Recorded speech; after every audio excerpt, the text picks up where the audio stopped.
Subukin man ng panahon, mananatili sa'yo, Panginoon.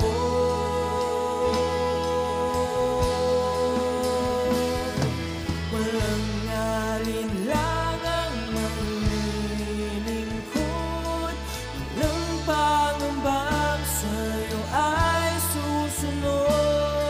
Hindi susuko at hindi hinto, patuloy lamang sa iyo, Panginoon.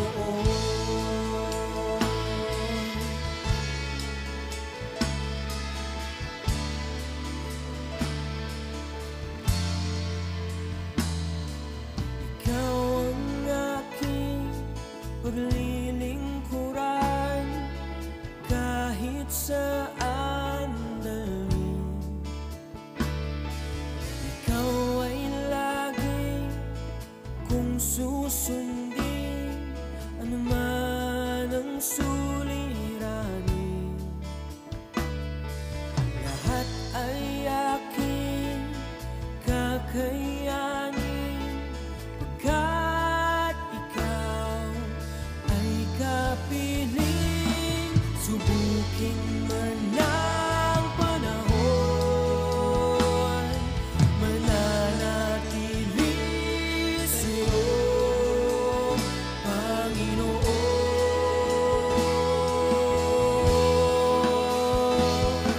Walang alinlangang maglilingkod, walang pangambang sa'yo. Hello, mapagpalang gabi po sa ating lahat. Ako po ay bumabati mula po dito sa Calapan, Oriental, Mindoro ng Jesus Beloved Adapt Church. At alam ko po na ang lahat ay pinagpala na ng Panginoon. Tayo po ngayon ay mag-aaral ng salita ng Diyos at samahan niyo po ako upang patuloy nating maunawaan pa ang mensahe ng Panginoon sa bawat isa sa atin. At atin po itong simulan sa ating theme for this month of March. Ang sabi po sa Mark 12 verse 30, pero simulan po natin ito sa verse 29. Jesus answered, "The most important command is this: People of Israel, listen. The Lord our God is the only Lord." Verse 30, "Love the Lord your God with all your heart, and all your soul, and all your mind, and all your strength." So, purihin po ang Panginoon. Tayo muna po ay manalangin. Hallelujah. Father, in the name of Jesus and with the power of your Holy Spirit, patuloy po kami dumudulog sa iyo sa gabing ito. Lord, kami po ay humihingi ng iyong gabay, ng karunungan, kaalaman, kaunawaan patungkol sa iyong salita. Salamat po, Ama, dahil sa mga oras na ito, ikaw ay nakatunghay sa aming lahat at maunawaan po namin ang iyong mensahe. Lord, salamat. Patuloy mo po akong turuan, O God, sapagkat inaamin ko na kung wala ka, wala po akong magagawa. Marami pong salamat, Lord. Bless each and every one of us. At patuloy po na ikaw ang maitaas sa aming mga buhay. Sa iyo po ang papuri, sa iyo po ang pasasalamat sa gabi ito sa pangalan ni Jesus. Amen and amen. So, praise God. Dahil po napakaganda ng ating tema sa buwan na ito. Ano po? Na sinasabi nga doon na ito po yung the most important command ng ating Panginoon. Walang iba kundi sabi ng verse 30, "Love the Lord your God with all your heart, all your soul, all your mind, and all your strength." So, sabi nga sa Tagalog, ibigin mo ang Panginoon mong Diyos ng buong puso mo, buong kaluluwa mo, buong pag-iisip mo, at buong lakas. So, ito po ay, sabi nga, napakahalagang utos, pinakamahalagang utos ng ating Panginoon sa bawat isa sa atin. Na alam ko naman na lahat po tayo nagmamahal sa Panginoon, lahat tayo na sumusunod sa Diyos, ipinapakita natin kung gaano natin siya kamahal. At sabi doon, buong puso, kailangan ibigin natin ang Panginoon ng buong puso, buong kaluluwa, buong pag-iisip, at buong lakas. So, itong ating pong katawan ay kaloob ito ng ating Panginoon. Lahat ng parte nito ay galing sa Lord. So, ang nais ng Panginoon ay maipagamit natin itong katawan na ito para mag-glorify siya. Amen? Para maibigay natin yung the best natin para sa ating Diyos na buhay. So, gawin natin kung ano yung nakalulugod, gawin natin kung ano yung kapuri-puri sa kanyang paningin upang sa ganon ay maipagkaloob natin, mapatunayan natin sa Lord kung gaano natin siya kamahal. So, sabi nga doon sa John 14 verse 15, "If you love me, keep my commandment." Therefore, obeying God is connected to loving Him. Ano po? So, kapag daw po mahal natin ang ating Panginoon, dapat ay, o kung iniibig natin siya, dapat tutuparin natin yung kanyang mga utos. At ang pagsunod sa Diyos ay konektado sa pagmamahal natin sa Kanya, no? Kapag tayo sumusunod sa Panginoon, ibig sabihin minamahal natin siya. Okay? Ang pagsunod po ay isang tanda o isang pagpapatunay na minamahal natin ang ating Panginoong Jesus o ang ating Panginoong Diyos. Okay? Kahit naman po sa ating mga magulang, 'di ba? Paano mo mapapatunayan na mahal natin sila kung sila ay ating sinusunod sa kanilang mga ipinag-uutos sa atin? So, sa gabi pong ito, meron lamang po akong sabi nga dito ay 5 ways to love God more, no?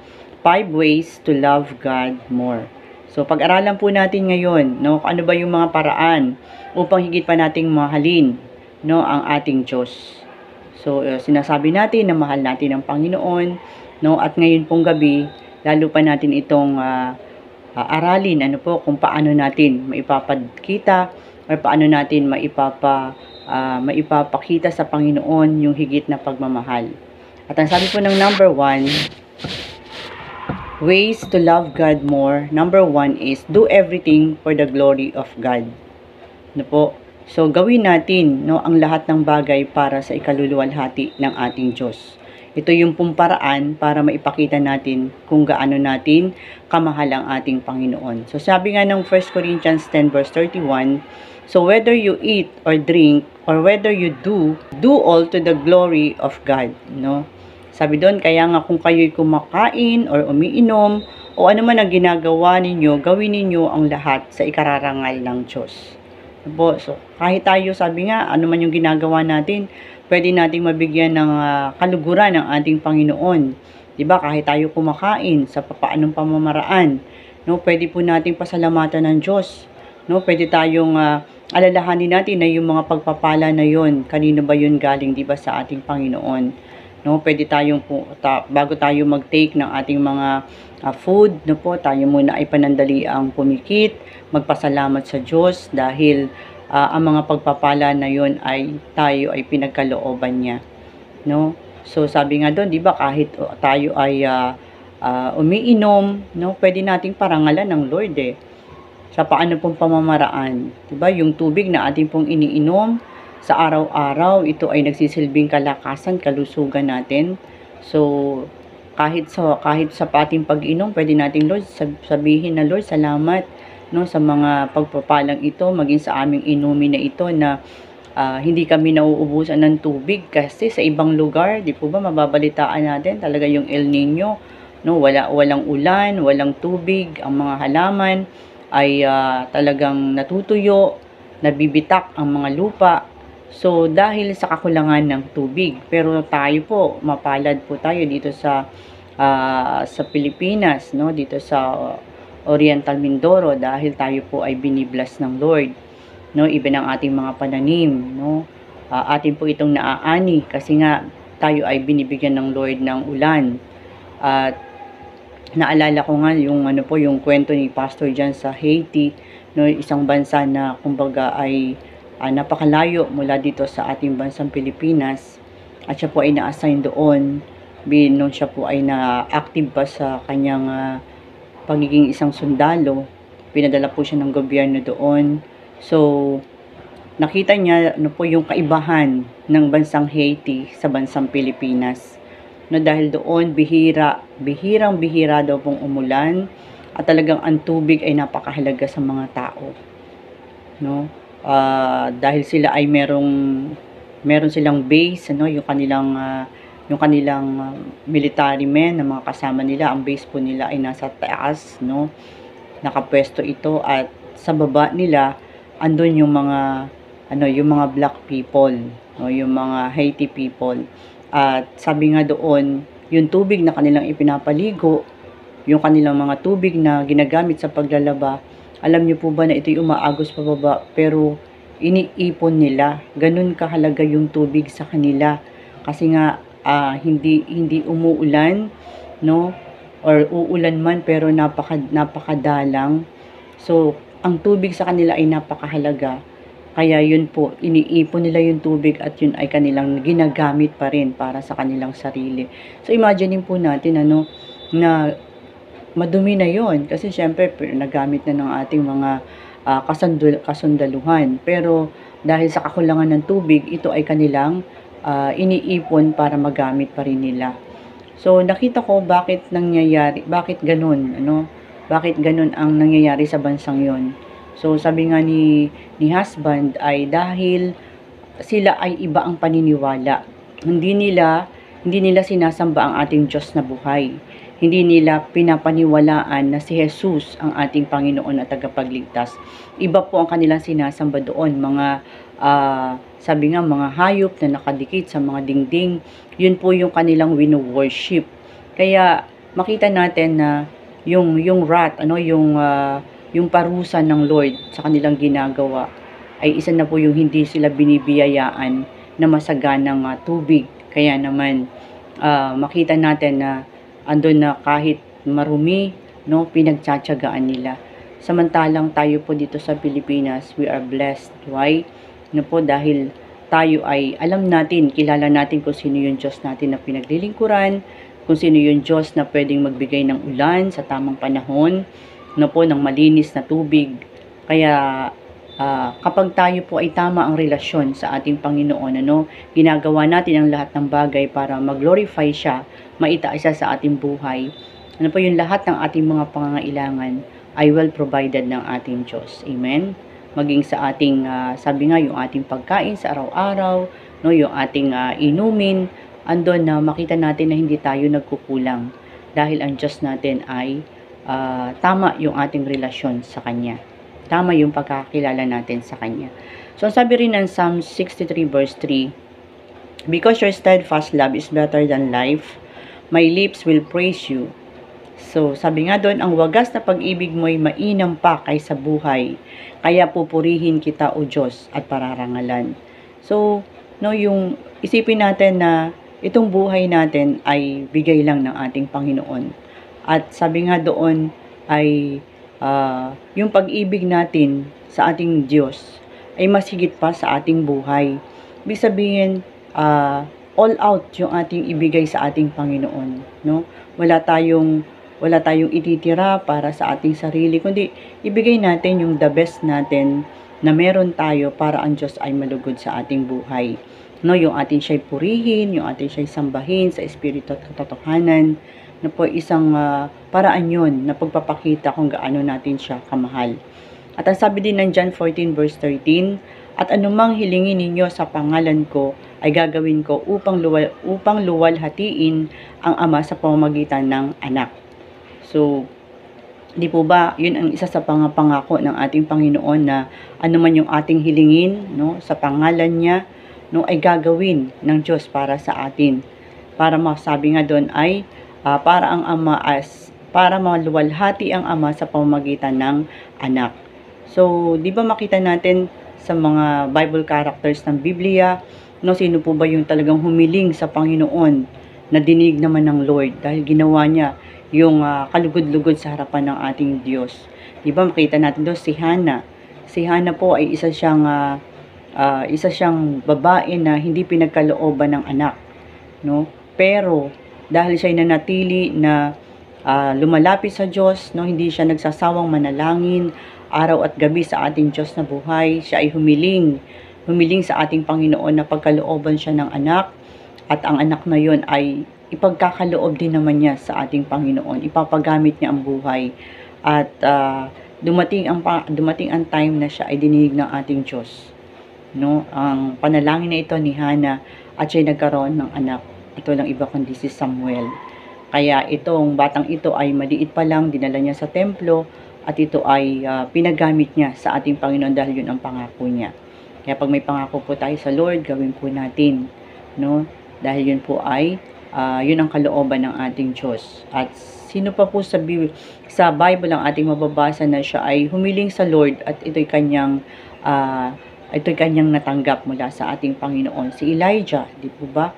Si Elijah, isang ordinaryong tao lamang na katulad natin, nanalangin siya sa Panginoon na huwag paulanin, no, sa bansang Israel ng 3 years and 6 months, no? At yun ay dininig ng Panginoon, no? At nang siya'y nanalangin muli na Lord, marahil nakita niya, no, nahabag siya sa mga tao doon, na bagamat sila ay hindi ginagawa ang kalooban ng Diyos, pero andun pa rin yung habag niya, ay muli siyang nanalangin at lumapit sa Panginoon na sabi niya, Lord, paulanin niyo na po.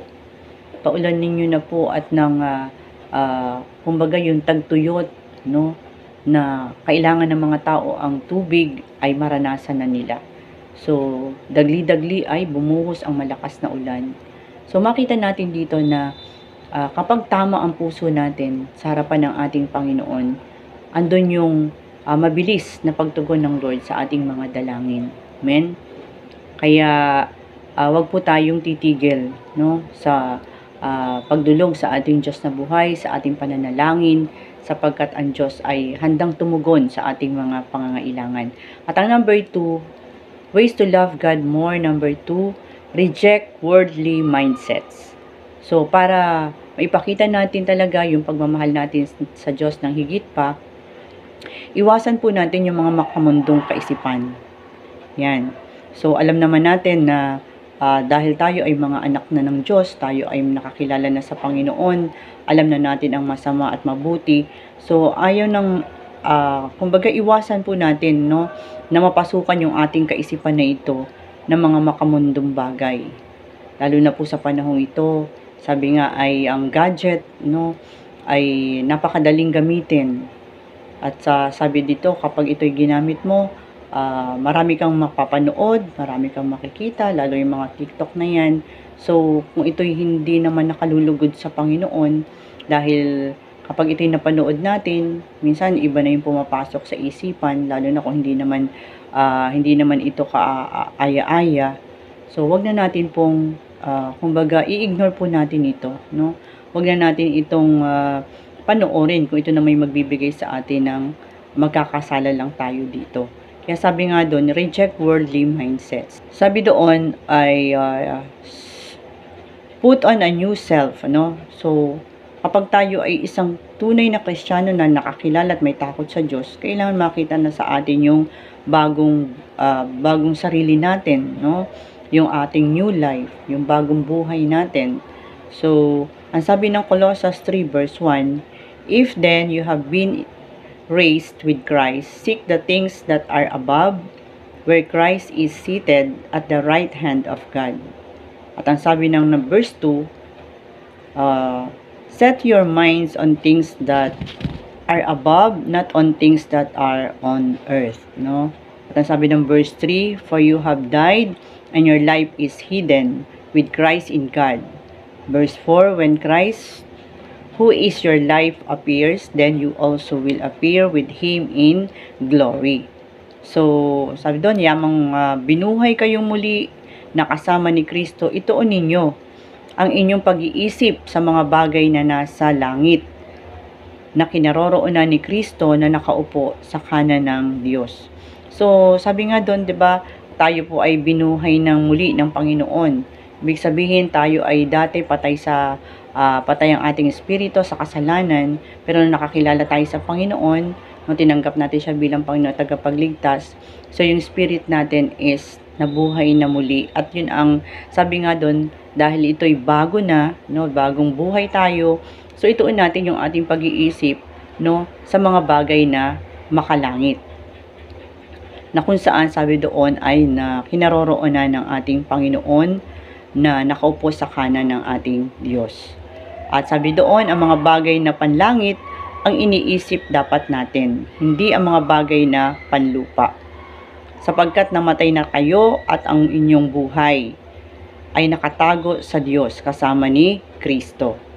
Si Kristo ang inyong buhay at kapag siya'y nahayag na, mahahayag din kayong kasama niya at makakahati sa kanyang kaluwalhatian. So, si Kristo ang ating buhay, no? Bilang mga Kristiyano, bilang mga anak na ng Panginoon, siya ang ating pong tayo po ay, kumbaga si Christ na yung life natin, no? Tayo nabubuhay na dahil kay Kristo ngayon. Na po, kaya gusto ng Panginoon ay yung ating pong kaisipan, punuin natin ito ng mga makalangit na pag-iisip, no? Hindi na yung mga bagay na makasanlibutan. Kaya may pagkakaiba na po ang Kristiyano sa hindi Kristiyano, 'di ba? Dapat makita yung kaibahan ng isang tunay na Kristiyano doon sa mga unbelievers o doon sa mga taong hindi pa nakakilala kay Kristo. No, makikita dapat yung differences natin sa kanila. Kasi tayo dapat ay makita yung buhay ni Kristo sa atin, no?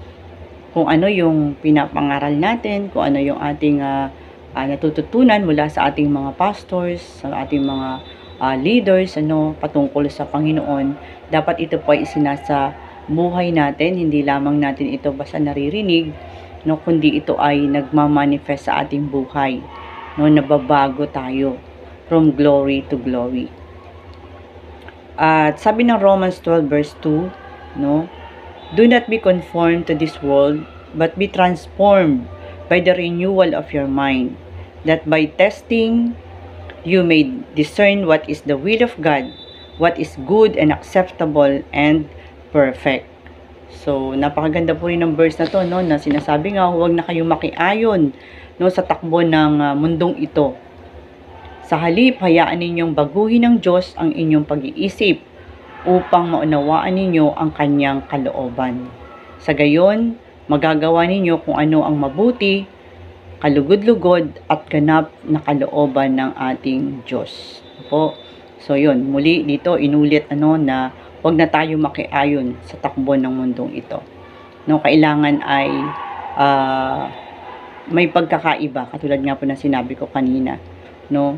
Baguhin na natin yung ating mga pag-iisip at hingin natin yung tulong ng Panginoon. Kasi hindi naman natin, sabi nga, kung wala ang Diyos, hindi natin kakayanin. No? Manalangin tayo, lumapit tayo sa Lord na tulungan tayo na ang ating kaisipan ay maging kaisipan niya. At ang ating puso ay maging katulad ng kanyang puso. No? Para sa ganun ay magagawa natin kung ano yung mabuti at kalugod-lugod at ganap na kalooban ng Diyos. Amen? So, sabi nga dito, no, meron tayong mga pastors, no, na talagang kung maririnig natin yung mga patotoo nila, na dati sila ay nung hindi pa nakakilala sa Panginoon, ibang-iba yung buhay nila. Sila ay addict, no, yung iba ay sabi nga doon ay babaero, no, pero nung sila ay nakakilala sa Lord, nagkaroon ng transformation sa kanilang buhay. No, yung dating addict, ngayon addict na sa salita ng Diyos. Addict na sa pagpapahayag ng salita ng Panginoon. Okay? So, at ang number 3, sabi dito, stop neglecting prayer. No, ways to love God more. Number 3 is stop neglecting prayer. So, para yung paraan, na para mahalin pa natin ang higit ang ating Diyos. Itigil daw po natin, o huwag nating babaliwalain ang pananalangin. So, ito po ay kaakibat na natin bilang mga Kristiyano, no? Yung dapat meron po tayong talagang prayerful heart, no? Kailangan mapanalanginin ang isang Kristiyano, ang isang anak ng Diyos, upang maipakita natin yung ating pagmamahal sa Diyos. Kasi kapag tayo nananalangin, di ba, prayer is communicating with God. No, ang pananalangin ay pakikipag-usap sa ating Diyos. At dito, na ipapakita natin, na ipapadama natin sa Panginoon kung gaano natin siya kamahal. No, yung pakikipag-usap sa Kanya, yung pagising pa lang natin sa umaga, no, tayo ay manalangin, no, bago kumain, manalangin, bago matulog, manalangin. So, kinakausap natin ng Panginoon, no, at sa pakikipag-usap natin sa Kanya, doon unti-unti yung ating relasyon din natin napapansin, tayo ay nagiging malapit, no, sa ating Panginoong Jesus. Sabi nga dito, prayer changes everything. Na po ang panalangin, na nababago nito ang lahat. Then, sabi doon, prayer would make a difference. So, nagkakaroon ng pagbabago. Prayer is the best weapon to win the unseen battle. Na po, ito yung kahalagahan ng pananalangin, kaya dapat hindi natin ito ine-neglect. Hindi natin ito binabaliwala. Dahil, sabi nga, di ba, ang panalangin ay isang mabisa o pinakamabisang sandata, no, para tayo ay magtagumpay laban sa mga hindi natin nakikitang labanan. Okay, ang sabi ng Ephesians 6 verse 12, for we do not wrestle against flesh and blood, but against the rulers, against the authorities, against the cosmic powers over this present darkness, against the spiritual forces of evil in the heavenly places. Okay?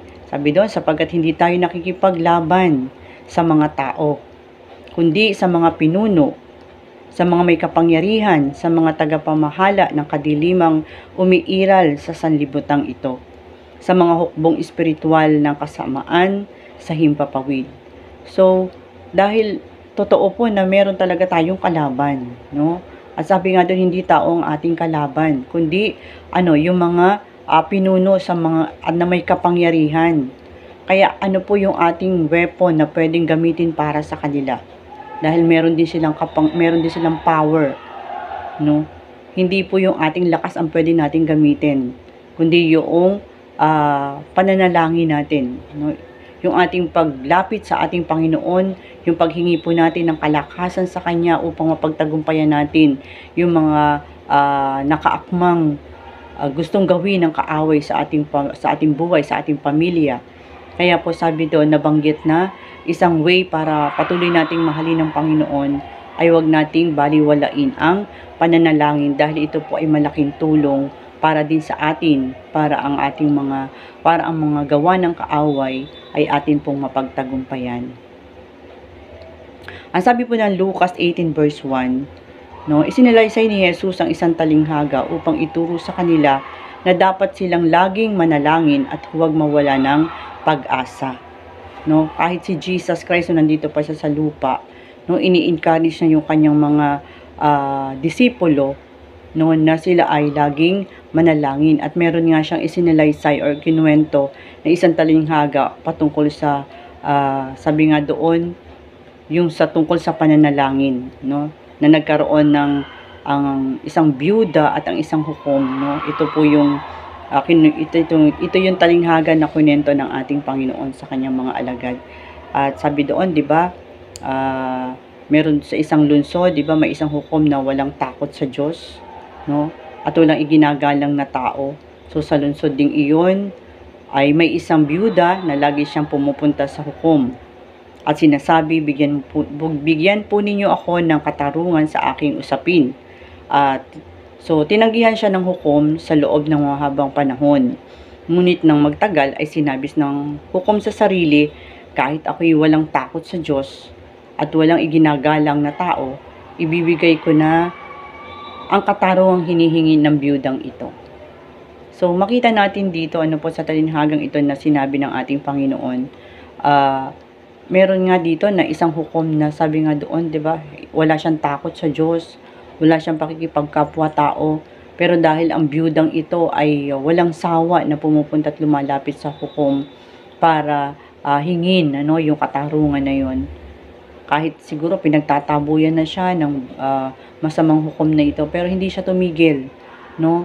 Patuloy pa rin niyang kinukulit yung hukom na yon hanggang sa dumating yung time no, na sabi nga kahit itong hukom na ito, sabi niya, 'di ba, kahit wala siyang takot sa Diyos, no, pero dahil sa kakulitan ng babaeng ito, no, ibibigay na niya o igagawad na niya yung katarungang hinihiling.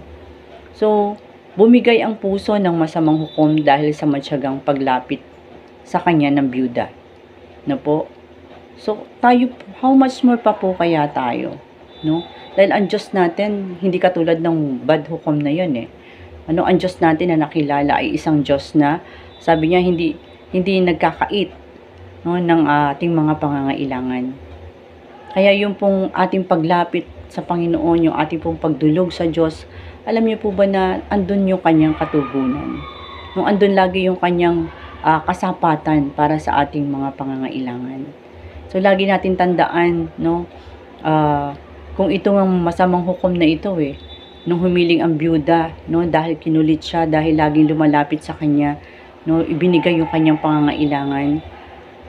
Ang ating Diyos, He is a holy God, He is a merciful God, He is a loving God, no. Meron kayang hindi kayang ibigay ang ating Lord sa isang anak niya na laging lumalapit sa kanya, nananalangin, nananampalataya, na walang hindi kayang gawin ng Diyos natin sa kanya. Amen. So ganun po ang ating maging puso, no, sa pananalangin. Na once tayo humiling sa Lord, panampalatayanan po natin na ito'y kanyang gagawin, na ito'y kanyang tutugunin, pagmamat hindi po instantly binibigay ng Lord, no, merong mga answer si Lord na wait, meron siyang answer na no, yes, no. So, kung nandun po tayo sa process ngayon ng waiting, so maghintay lang po tayo. Maaring gusto pa ng Lord na lutuin pa natin ito sa panalangin, yung ating hinihiling, dahil gusto pa ng Lord na yung ating faith ay patuloy na ma-develop. At kung meron naman po tayong panalangin na hindi tinutugon ng Lord, maaring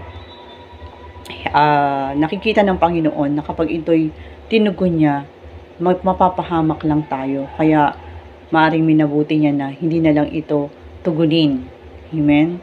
So, at huwag tayong magdamdam kung ganun. Pagpasalamat pa rin natin sa Lord na, Lord, you know what is best for me. Alam mo kung ano yung makabubuti sa akin. Alam mo kung ano yung best para sa akin.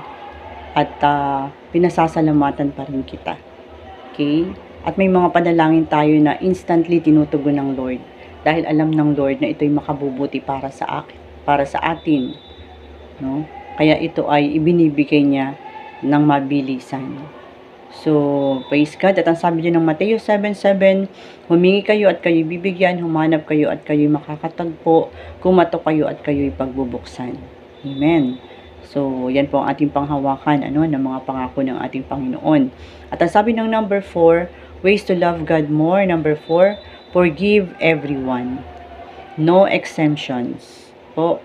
So, love people around us. No? Mali natin yung mga taong nasa paligid natin. Po, patawarin natin ang lahat ng mga nagkasala sa atin. No, wala po tayong, kumbaga, walang exemption.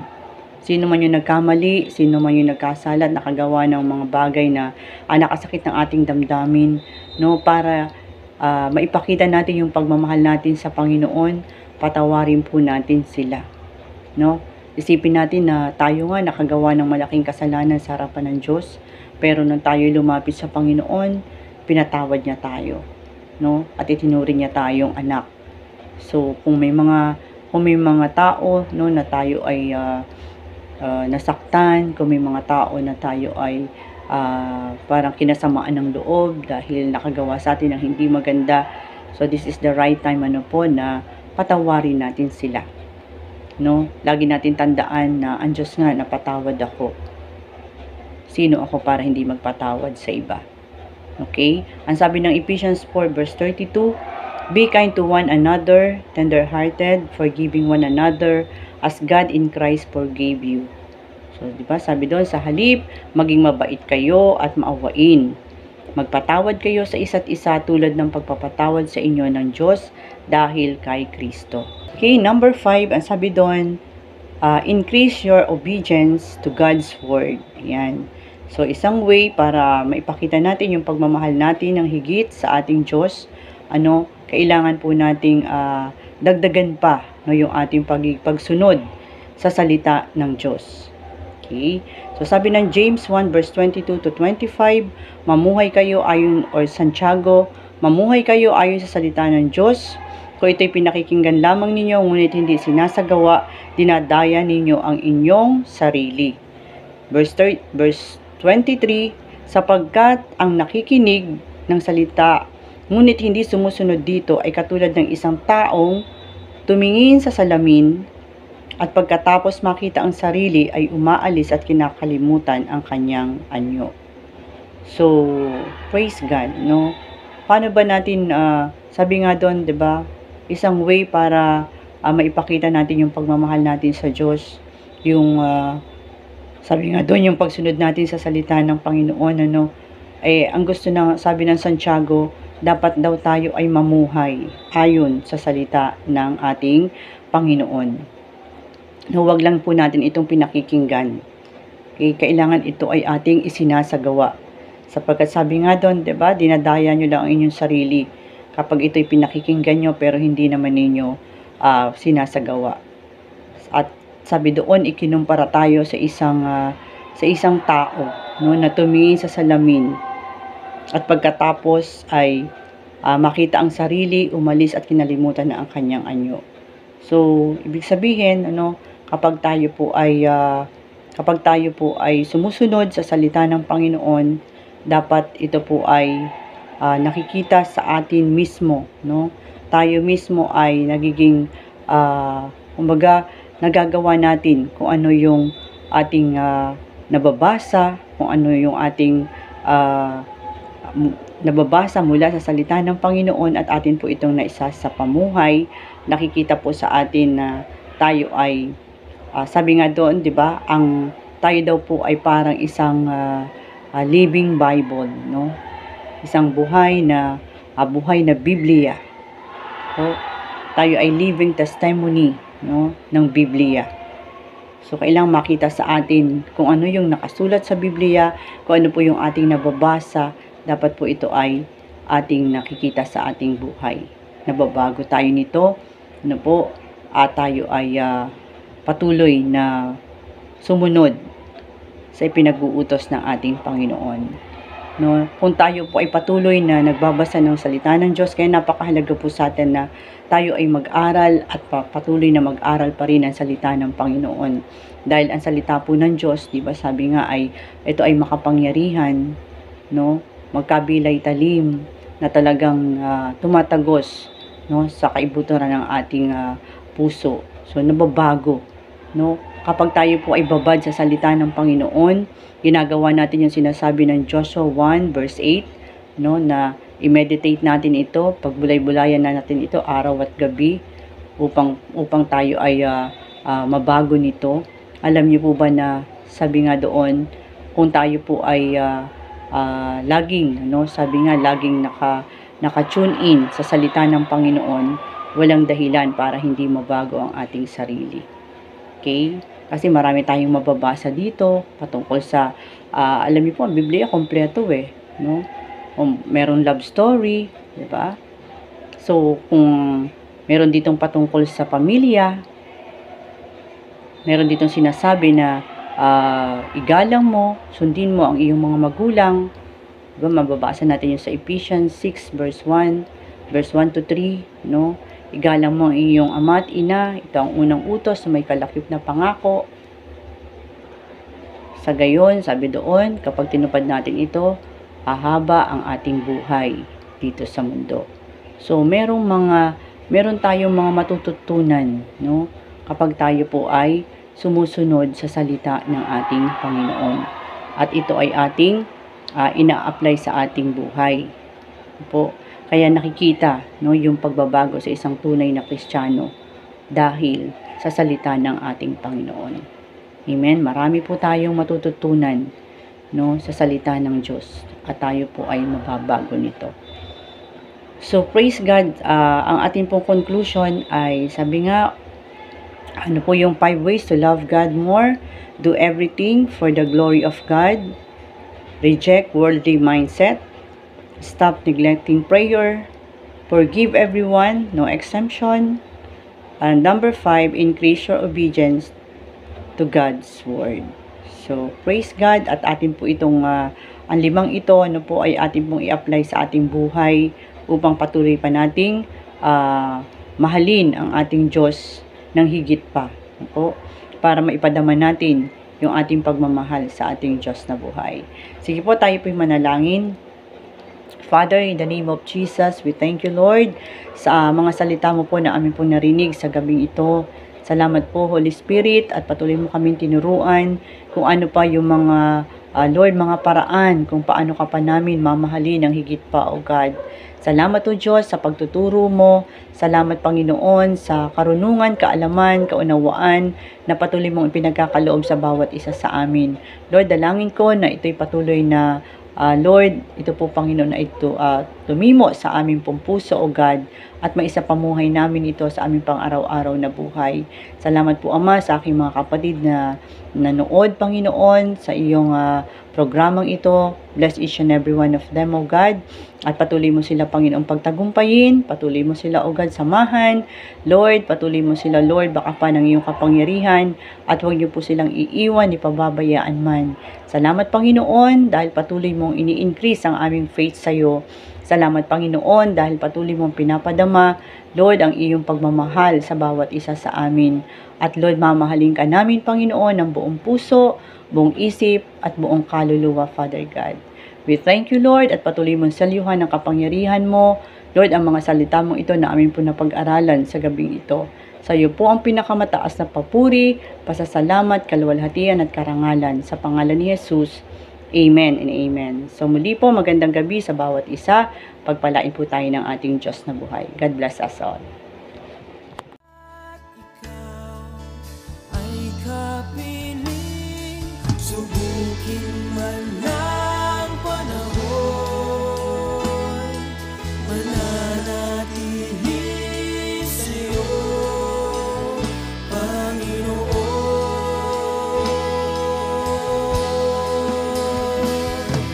Walang alinlangang maglilingkod, walang pangambang sa'yo ay susunod. Hindi susuko at hindi hinto, patuloy lamang sa iyo, Panginoon.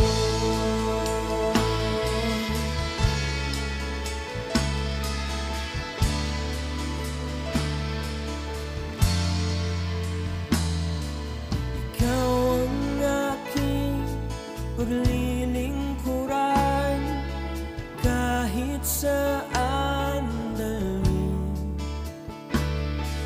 Ikaw ay laging kung susundin, anuman ang suliranin. Lahat ay aking kakayanin, pagkat ikaw ay kapiling. Subukin